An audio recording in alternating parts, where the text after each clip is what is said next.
தவறியதாலும் excuse me sir. வெண்ணிலா, என்ன மாடியில இருந்து தள்ளி விட்டது பசுபதி தான். விஜய்க்கும் இதுக்கும் எந்த சம்பந்தம்? பூர்வமான தருணங்களை. Hi guys, welcome back to Irfan Media 2.0. வந்து என்ன அப்டேட் பார்க்க போனால் மகாநதி சீரியல் அடுத்த வாரம் ஒரு தரமான சம்பவம் இருக்குன்னு சொன்னாங்க. இப்போ தப்பே பண்ணாத விஜயை வந்து பார்த்தீங்கன்னா கோர்ட்டில் வச்சு அங்கேயும் இங்கேயும் போலீஸ் ஸ்டேஷன் அங்கேயும் அலைய விட்டுட்டு இருக்காங்கன்னு சொன்னாங்க. காவேரி அவங்க எப்படியோ போராடி நம்ம வெண்ணிலாவை வந்து சாட்சி சொல்கிறதுக்கு கோர்ட்டுக்கு கூட்டு வரான்னு சொல்லலாம். ஃபஸ்ட்டு ரெண்டு நம்ம ஜட்ஜ் என்ன சொல்கிறாருன்னா சாட்சி இல்லாத காரணத்தினால விஜய் தான் வந்து அதாவது தப்பு பண்ணியிருப்பார் அப்படின்னு சொல்லி சொல்கிறாங்க. சொன்ன உடனே எக்ஸ்கியூஸ் மீ சார்னு சொல்லி நம்ம காவேரி அவங்க உள்ளே வராங்க. உள்ளே வந்த உடனே எனக்கு சாட்சி ப்ரூஃப் இருக்குது, நான் எனக்கு பேச டைம் கொடுங்க அப்படின்னு சொன்னோடனே வெண்ணிலாவை அந்த இடத்துல வந்து நின்று பேச வைக்கிறாங்க.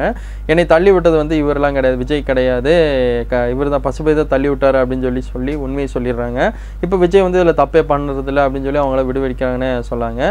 கோர்ட்டில் வந்து இப்படி தான் நடக்குது. ஒரு தரமான ஒரு சம்பவம், நல்ல ஒரு அன்பாக வந்து காவேரிக்கும் விஜய்க்கும் நல்ல ஒரு லவ் பாண்டிங் உருவாகுதுன்னே சொல்லாங்க அந்த கோர்ட்டுக்குள்ளேயே. அப்படி தான் அடுத்த வாரம் ப்ரோமோ போகுது.